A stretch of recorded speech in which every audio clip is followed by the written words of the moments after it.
জামাতের ইতিহাস যদি আমরা দেখি এবং বুঝি, সেটা হচ্ছে যে আজ পর্যন্ত জামাত কোনো রাজনৈতিক পলিটিক্যাল পাওয়ার হিসেবে স্টাবলিশড হয়নি। আজ পর্যন্ত কিন্তু কোনো বিএনপি লিডার পরিষ্কারভাবে বলেনি তারা যদি দেশে সরকার হিসেবে আসে তারা কে কি করবে।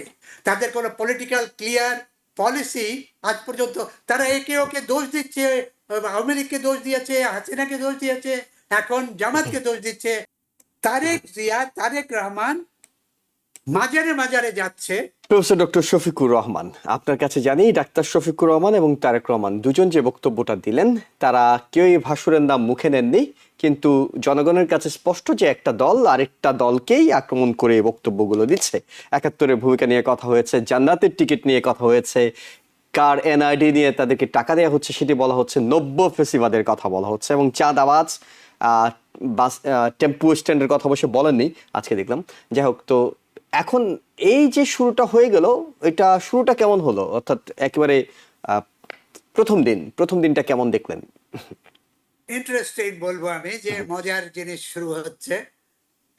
আমাদের দেশে রাজনৈতিক আলোচনা ব্যক্তিগত পর্যায়ে চলে যায়, ইনস্টিটিউশনাল পর্যায়ে, পলিসি পর্যায়ে, কে কি করবে কে কি করবে না, কোথায় যাবে কি করবে, ওগুলো বাদ দিয়ে চলে যায় অনেকটা ব্যক্তিগত পর্যায়ে।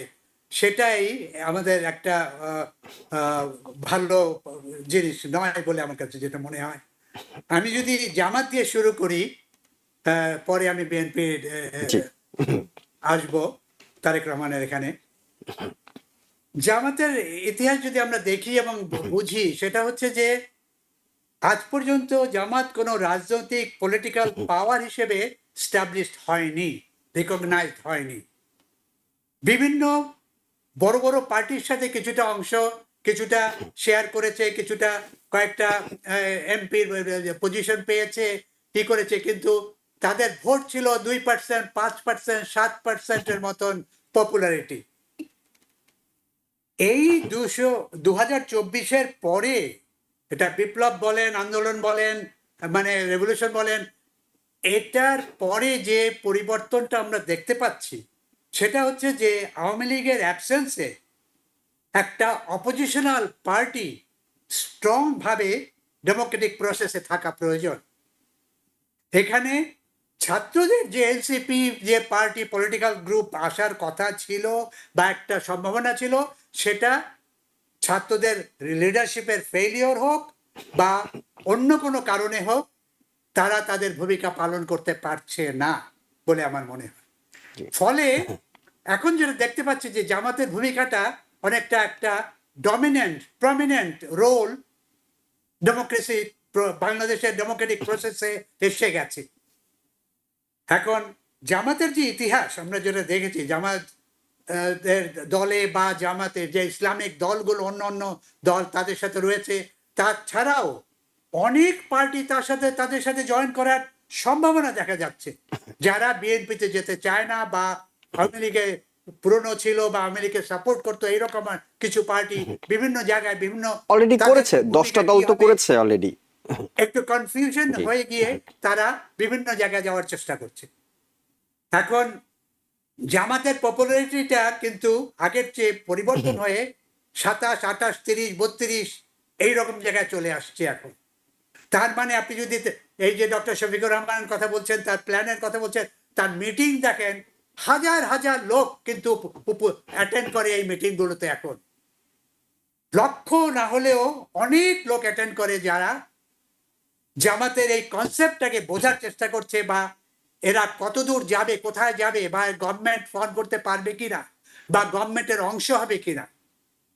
গভর্নমেন্টের যদি অংশ হয়, যেটা আলমগীর বিএনপির আলমগীর, জি হ্যাঁ, ফখরুল ইসলাম আলমগীর কয়েকবার বলেছেন যে আমরা একটা ন্যাশনাল গভর্নমেন্ট, এটা তারেক রহমানও বলেছেন, শফিকুর রহমানও বলেছেন, তারাও বলছিলেন যে নির্বাচনের পরে আমরা আলোচনা করব। ন্যাশনাল গভর্নমেন্ট যদি এটা করেন, তাহলে তাদের একটা পলিটিক্যাল ভূমিকা, বড় রকম ভূমিকা এসে যাবে।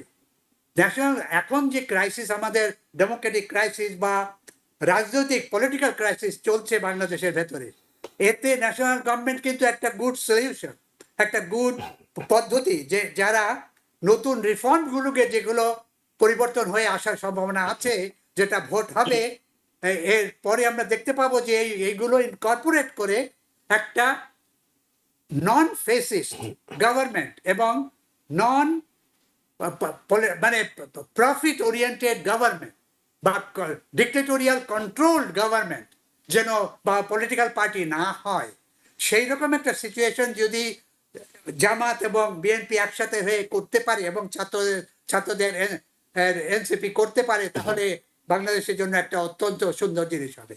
এখন আমি যদি বিএনপির পর্যায়ে আসি, বিএনপিতেও তারা তাদের আজ পর্যন্ত কিন্তু কোনো বিএনপি লিডার পরিষ্কারভাবে বলেনি তারা যদি দেশে সরকার হিসেবে আসে তারা কে কি করবে।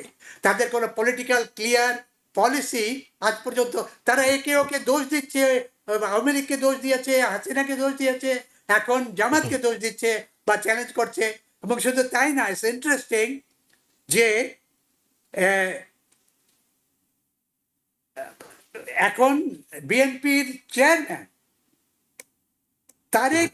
তারেক রহমান মাজারে মাজারে যাচ্ছে এবং আল্লাহর নাম করে তার যে বিভিন্ন মিটিংয়ে তাদের মৌলানা মৌলবী তাদেরকে এনে জামাতকে চ্যালেঞ্জ করার জন্য, জামাত থেকে বিএনপিকে মানে জামাতের ভোটকে, জামাতের যে পপুলারিটিটা এসছে সেটা যেন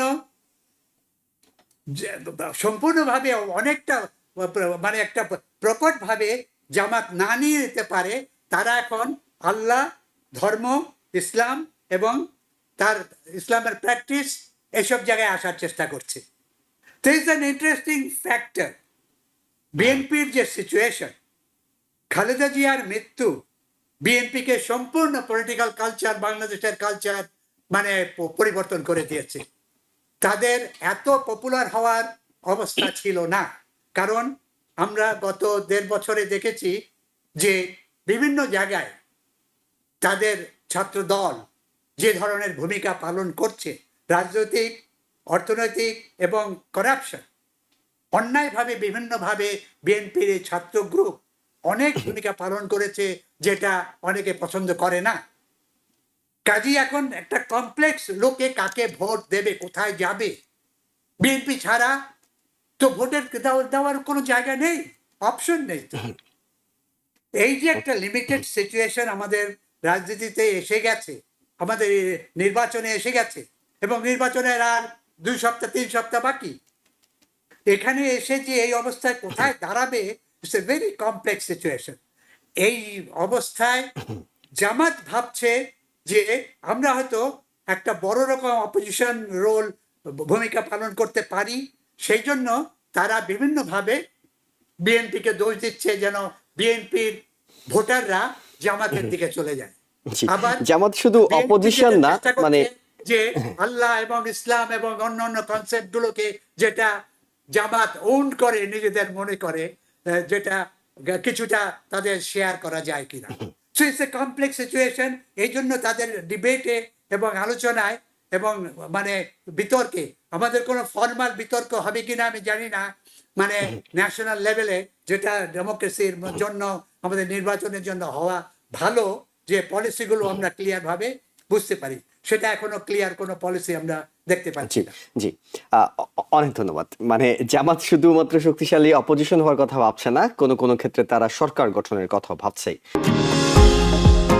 নিউ ইয়র্ক থেকে সম্প্রচারিত TVN 24 টেলিভিশন বিশ্বজুড়ে বাঙালির কণ্ঠস্বর।